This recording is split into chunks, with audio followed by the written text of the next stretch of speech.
right, so we're back with Suburbs of Sandy Shorelines, Mike Knabel with Compass, Seagren Fine Homes team, and Dean. Dean Vlamas. We're here with at A&N Mortgage, if you can see. So interesting time just about we start this new podcast as the news broke out today, right? Absolutely. Not broke out, it was expected, we should say. And it's not the election or anything. It was the Fed would push their meeting back a day after the election, and they cut rates again as expected by a quarter. So more importantly, we're going to see what the Fed notes, meaning when they discuss what their plan is for the future, we'll see what where interest rates will go.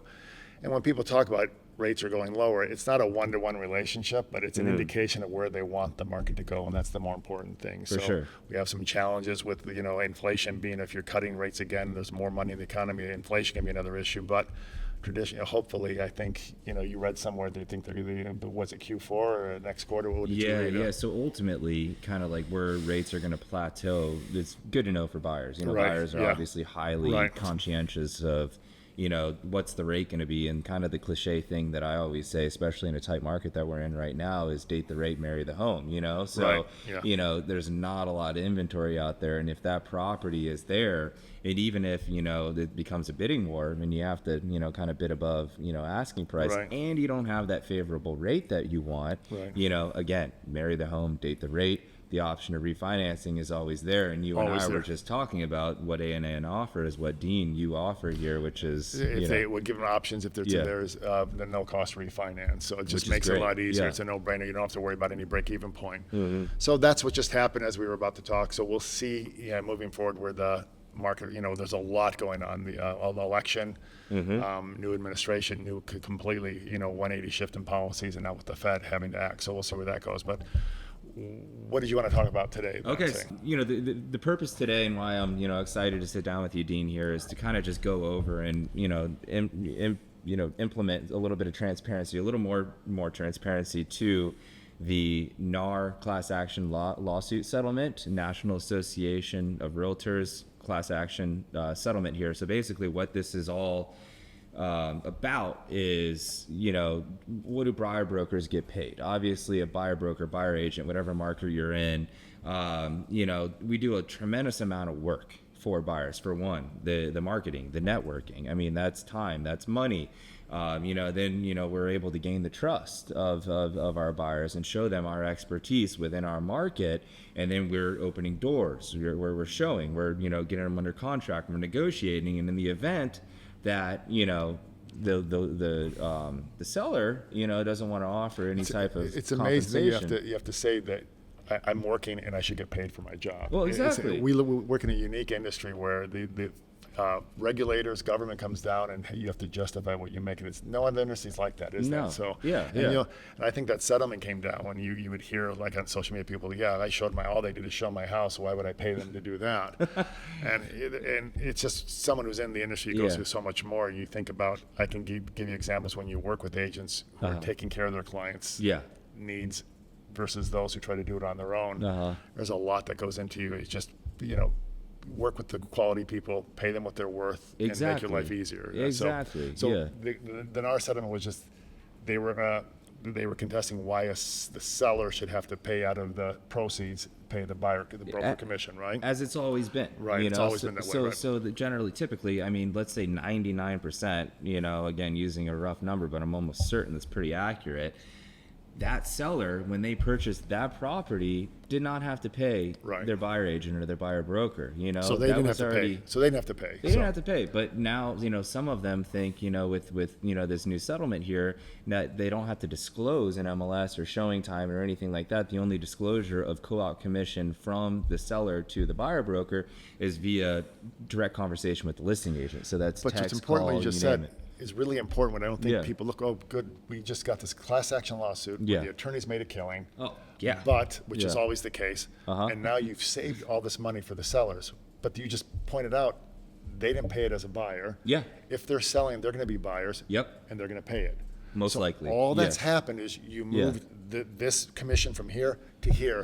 The net result is the same. Exactly. And the lawyers made money on the settlement. 110%. It's an amazing concept because Yeah. you think you've saved them money. Like the people who complain, Yeah. why would I pay them? I didn't do anything. Are you buying a new house? Yes. Yeah. Well, now you're going to pay it on the buyer side, so you didn't save anything. Exactly, So, exactly, yeah. and more likely they're, I mean, they're typically probably not going to. So they sell their home where they're not offering any co-op to the buyer broker. Right. The buyer has to come up with that, and that creates especially if they're getting a mortgage. Right. That would be nice to kind of talk on that too, Dean. Is what happens? Obviously buyers typically have about 20% at best allocated, as immediate equity to put into, the purchase, the transaction there. So what happens now if that buyer has to come up with, let's say 2.5% of that purchase price, and they have to pay their buyer broker directly? That totally transforms Changes the whole, LTV. everything, right? Yeah, and the loan to value. and their ability, their qualification. Uh-huh. Well, it's interesting because there's the litigation and there's the real world. And when you deal in the home buying process, every administration, the Fannie Mae, Freddie Mac, state of Illinois that we're in right now, every state has their first-time home buyer programs. Absolutely. Limited down payment assistance. We have programs where it's 1% down. Okay. If you're a first-time home buyer, it's 3%. Yep.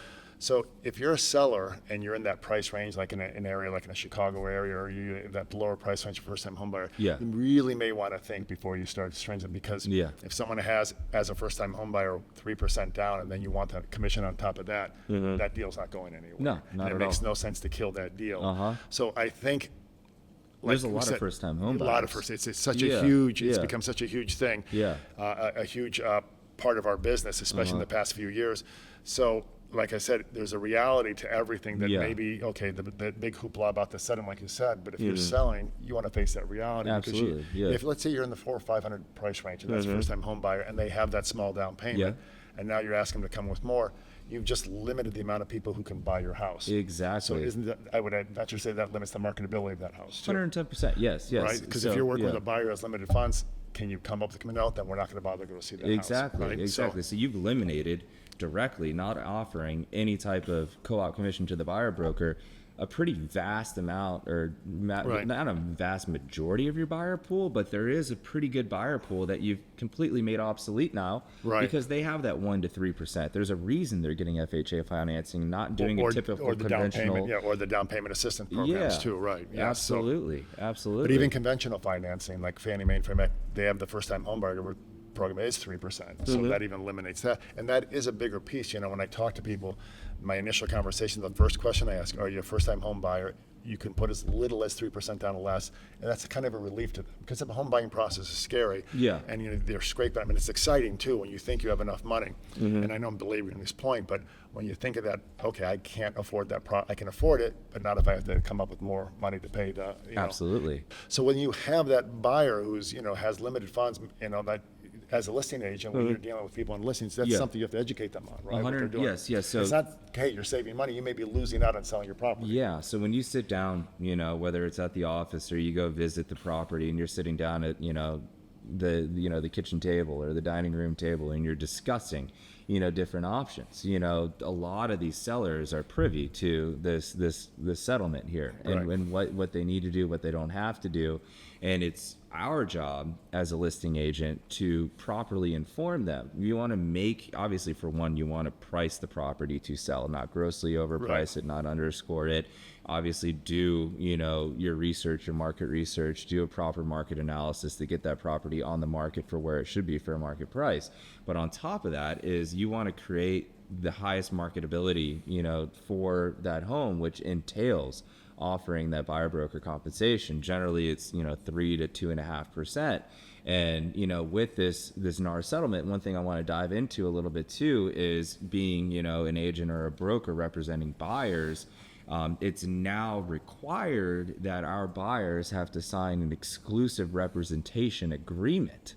So now this is something that I've outlined in some newsletters of mine and everything like that. And I'm just trying to create a lot of awareness and transparency with this agreement, because this particular agreement is why buyers are failing to align themselves with a buyer broker. They're trying to do a lot of the home search process on their own. So with the agreement, Yeah. they're just signing, they agree to work with you. That's all it really is, right? they agree to work with you, and there's terms to the agreement. So And it's turning them off, you're saying? You're saying- well, some of them are a little skeptical of signing. For one, how long have you known this particular agent or broker that you're working with? Okay, right. Do you know their style? And the thing is, how hard are they going to work for you? Do you have their full undivided and attention? you've had situations, you've had buyers come to Yeah. you switching agents because they're not comfortable with what they work with. Sometimes, yeah. So this agreement can Yeah. be binding then? It's a binding agreement with. So even if they're unhappy with their agent at a certain point, like let's say you had someone, I've Yeah. signed an agreement with so-and-so, but I'd rather work with you. Exactly. Is that a legal mess then? Well, now you got to go back to your agreement, and there's a termination clause in there. So basically, what you can do is you can have a retainer in there. Me personally, just want to let everybody know, I don't want to handcuff you to work Right. with me. If you don't want to work with me, likely I don't want to work with you. I never find myself generally in that position because yeah. there's a certain amount of vetting that you do to Right. make sure that you're able to first see eye to eye Right. before you even start the whole process here, and you're on the same page throughout the whole process. But there's so basically there's a retainer fee, there's a cancellation fee on there. What's most important too is that buyer that signs the agreement, in the event that the seller doesn't offer any co-op to the buyer agent or broker, they have to acknowledge that they'll be willing to come up with a certain amount of commission or a particular dollar amount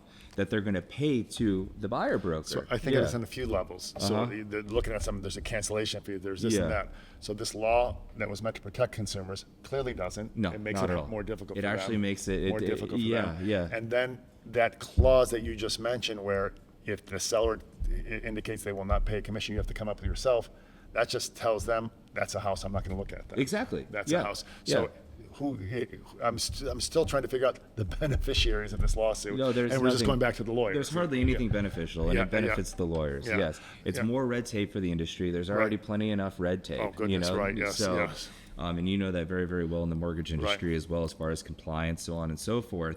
But what I like to, obviously I'm studying the market. Right. I'd reach out to plenty of listing brokers on a daily basis for all the buyers that I represent. And that's the only way is a personal line of communication, whether it's a phone call, text message, or email, to before showing the property. Say your buyer is interested in seeing this. Well, first I want to know, before going into the property and even wasting any time, where's the money coming from here? You How am have to- I you going have to to get at this point. You compensated? have to, yeah, Exactly. you have So, to.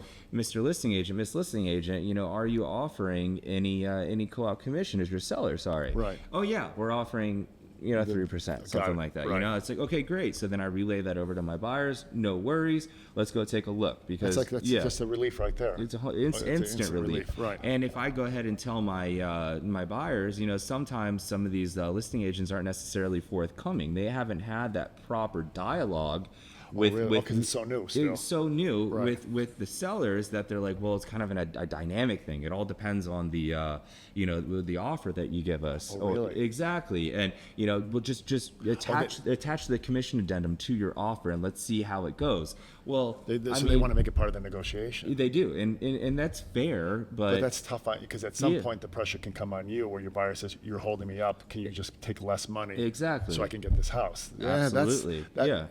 Is that something you go down that rabbit hole? Just say, no, we need this resolved. I mean, it's probably best to resolve things And right away, right? that's the whole point of that exclusive agreement is Right. if you end up getting down that rabbit hole there, they've already agreed to pay you a certain amount of commission in that event, in that rare event. Let me please say the rare event that's going to happen. Again, business continues to be the same as it's always been for decades, centuries. Where a total of it was once upon a time pretty normally 7%, then Okay. dropped to 6. Now it's 5, Right. and with some discount listing services and that sort of thing, it's even Goodness. dropping below 5. Yeah. which focus on, quantity over quality. I'm a quality guy. Quality, yeah. I totally believe in quality. There's value to the work that I provide. And it matters who you work with, I always say. Oh, yeah. I Who always you think hire that, matters. Yeah, it matters, Yes. correct, right. Absolutely. Both on the real estate agent side as well as the mortgage loan origination Because we've dealt side. with the same thing, discount. Yes. It's all computerized. You don't need to talk to anyone type of thing. So, and you deal with that. So you try. You get what you pay for. You get what you Just pay like for, anything correct. in life, Right. you get what you pay for. You can see a huge difference between a 5-star hotel and a Motel 6. Right. Correct. Yeah. So where do you what do you appreciate? What do you value? And the same thing can be said for this as you're telling me, industry. I can just think of examples when I've dealt with that. You can't stress enough. A wife, in our case, wife saw this online. They go, where are they located? I think so and so, and they want to buy a new construction condo in Chicago. Do they understand condos type of thing? And I'd imagine the same thing. If it's a discount, there's a reason. Then you get, I guess, back to you get what you pay for. Yeah. Discount broker, discount service. So I've always, and I think that's something as a challenge in our industry. You have the younger generation. That's how they think. But I come from the point is, make your life easier because it pays for itself over the time because the amount of work they're going to have to do on themselves, taking them away from anything else. Time is money and such. Yeah. That as I'm thinking this through and thinking if I ever get to the point to sell my house, why would I put a restriction on anything? If I wanted to sell, I really want to move. Let's just do it the old way because I'm going to have to pay that eventually anyway. The way it should be done. The way it should be done. And to reiterate, too, selling that house now comes down to buying the house. Do you want to pay your buyer broker? No. You want the seller to pay. So why are you, as the seller right now, not offering any compensation? Just kind of think on that pretty hard. And, one way or another, it's all going to funnel back to the way that it always has been. So it's almost like you're talking in circles how to get them back to the point because you're going through the litigation, the legalities of it. This is everything, but at the end of the day, they really want to get the house, and the best way is the most efficient way, I should say, is the way it used to be done. Absolutely, the way And it depends on who you're working with, who the agents you deal with. Exactly, and this is going to weed out a lot. I mean, there's a lot of novice agents that are they'll take anything they can get. So if you're not paying commission on the listing side, and you're actually able to get a buyer for that, which is going to be exceptionally hard, I'll tell you that. Right. Now any seller turns into a buyer if they're possibly maybe a renter temporarily. Right. It is what it is, but inevitably they're going to be a buyer. And as being a buyer, the mentality totally shifts, and they want to get the best deal. And that best deal on the purchase side surely doesn't entail them paying their buyer broker 2 to 3%, commission. And back to the exclusive buyer representation agreement as well, when you either agree, when that buyer agrees in the event that nothing is offered to the buyer agent or broker, a dollar amount or a commission, I want to make note that with that agreement, you can always drag that. Let's just say it's a commission percentage. You can always drag it down. Okay. So what I recommend is to offer to agree to a 3% commission. Right. In the event that they only offer, say 2.5, 2.25, you can asterisk that and say, and basically say if that is what is offered, we can then essentially default to a lower commission. If you did sign at 3, asterisk that you'll have a floor of say 2.5 or 2.25, something like that, But again, the likelihood of that happening is unlikely. What you're gonna, even if the buyer does have to end up paying their broker or their agent for their services, it's going to entail, a lesser, purchase price for the home, so you're going to go ahead and renegotiate that original offer and drag that down because now you have to compensate and that's for a certain percentage. So because, with the buyer, let's say you get to the point where the buyer is forced to pay that. Okay. Then in the negotiations that you're in there, well, because I have to pay buyer broker commission, this is the best I can do. Absolutely. So that it may reduce the price of the house. So there's a lot going on here to the point where I think at some point the industry, the real world will just get exhausted and say, isn't it just easier just go back the way it was? It should. And you know what? That makes sense? Well, exactly. And so you were in that phase. It's just since August, people might be huffing and puffing, yes, I'm going to enforce this. But after a while, I think the market, it'll realize and recorrect itself, really. And, as a listing broker, if I have a seller and I sit down and they tell me, no, we're not paying any compensation to a buyer broker, I wish them the best of luck, shake their hand, and head on out of there. Right. That's all opportunity cost. So Right. now I spend my own money before anything closes. Dean, you and I are paid on performance here, Right. so I have to pay for marketing. That's part of my listing package. Right. So am I going to funnel any of my own personal funds prior to closing into a property that hardly incentivizes any action on the buyer side by Right. disincentivizing, And that's how the market commission works. fee- Right. Exactly. It's just the market works. Yeah, So, right. I'm gonna pay more attention to my listings that offer incentive to the buyer broker there. Well, it's your investment. It's my It's investment. your It's a return on time. investment. It's a time investment, and it's all opportunity cost. That's life. Everything's opportunity cost. So where am I going to spend my time? Where am I going to spend my money? It's all on performance. The one that's has a higher probability of selling. And again, everybody's treated the same, unless you're disincentivizing the buyer broker commission to Zippo. If that's the case, then I'm just not going to take it, because everybody's on the same playing field with Right. me. Regardless of buy, sell, price point, I give everybody my full undivided attention. Correct. That's just what I signed up for. Right. It's a 7-day a week, 365, 24/7, type of gig. And you're in the same Right. boat as me here too. So it seems like as we're talking through this, and you get to that point, like you said, it's not worth your while. Mhm.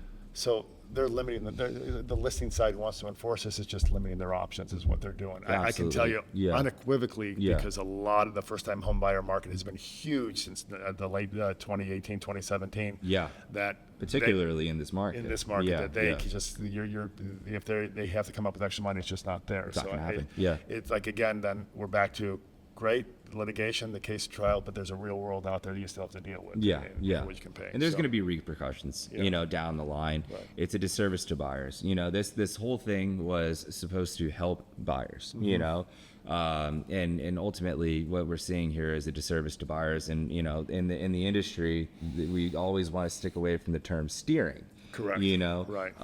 But this allows the buyer the opportunity to steer themselves away That's what's gonna from the be. property. They Absolutely right. selectively steer away because why are you going to steer into something now that you have to pay more, particularly, especially if more you're a money to- first-time home buyer and Yeah. you just can't do it. Sorry, we're not going to show it. We're not going to move forward, limiting the buyer pool, limiting the the opportunity to sell, and limiting the opportunity to maximize that home sale. It's self-imposed. is Yeah, what it is. uh-huh. On the listing side, if you're doing that, it's self-imposed. Yeah. So, okay. All right, Dean. Well, do you want to shift over and maybe talk about rates too for buyers? I mean, there's been some buyers on the sideline here. Yeah, and- we talked about it before. Yeah, But yeah. I took a call before, and you were listening to a Yeah, client who just yeah. went under contract. Yeah. And as we just said, we started this out. The Federal Reserve did cut rates today by a quarter, and Okay. it's the previous meeting they cut, and rates had gone down. And he goes, his actual words were, "I'm kicking myself. Last month the rate was a point lower." And Yeah. I said, "Calm down." I Yeah. said, "Danny, what's your term?"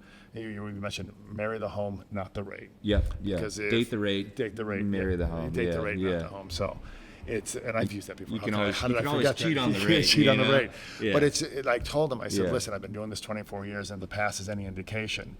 Let's see, we're going to give you options if rates drop 3 months, 6 months, a year. Yeah. Anytime they drop, you're going to hear from me. We'll give you options and offer you options if available for no cost refinance. Yeah. So, I've had clients, I've had them for years, forever, and that's the average in their house is 5 to 7 years. In that time, I probably refinance clients 2 to 3 times. Wow, at no cost. If the option's Sure. available, Okay, at that's no great. cost. Correct, Yeah, right. yeah. And so in that case, if you don't have to pay for it, if the rate goes down 3/8, a quarter, or half a point, take it. Yeah. Your savings are day one. Uh-huh. So that's something you want to tell buyers. Let's get away from this concept of being obsessed about rates. They have Yeah. gone up. We'll Yeah. see what happens. There's a lot of news, with the Fed, with the election. So this fourth quarter and like Q1, you should see a lot of interesting things. But Okay. never worry about the rate because you have Yeah. the option to refinance. Especially with such limited inventory Correct, here, yeah. So Correct. if that home becomes available, when is the next time something that suits your needs, your family needs, Right. going to pop up? So get after the home again, marry the home. And I kind of want to hit 2 different spectrums here.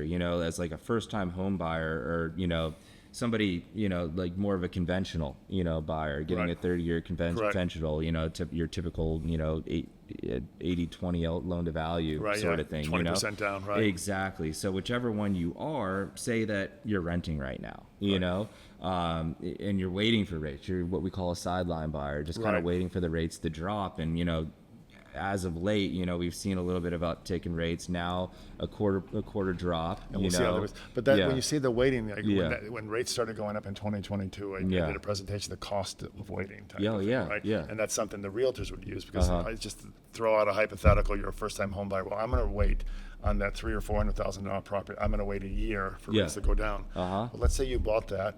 I mean, what's the average appreciation in a good market anyway? So, I mean, in a healthy market, Yeah. I mean, over a year to year, I would say, I don't know, 5%. Okay, but possibly. that's appreciation you've lost if you've waited a year. Yeah. So you've waited that year, so that 300,000 becomes 305,000. Yeah. So that's a larger down payment. Yeah. And then your rates have gone down, then you buy. But you've lost that appreciation, you've lost paying down that loan, the amortization. And then, like we just spoke about, you can always refinance. Yeah. So And regardless. So the cost of waiting, if you want to buy for rates, it doesn't make sense. Yeah. The numbers don't add up. It makes no sense. Like even if you have marginal appreciation or depreciation, Correct, whichever way it goes, again, marginal. Right. Not yes, there are some markets that are crazy, where you're going to have massive appreciation or depreciation, whichever it is. Right. The thing is, again, cost of waiting.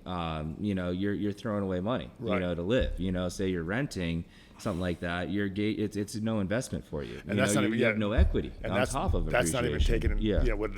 The analysis I just went over is that doesn't take about the money you're spending on rent that goes nowhere. Absolutely. So in this, when we have this conversation, it's not saying go out and buy, but if you've crossed that line that you want to buy, and when people ask me, is it a good time to buy? I go, if you're calling me, then the answer is it's a good time to buy. Yeah, absolutely. Because you're thinking about it. It's not telling people you stop renting because you need to buy. That's not what I'm advocating for. It's you want to be ready to buy, but don't wait for that rate, because you want to take into account the money you're wasting on rent if you want to buy, the appreciation you're losing out on, and the fact that you can always refinance when the rates go down. Absolutely. So, and that refi with you too, Dean, with A&N is, I mean, you can do this multiple times as you stated. The free refi, So. Don't be calling Dean every day, every month, that sort of thing. But that's funny. 3 point.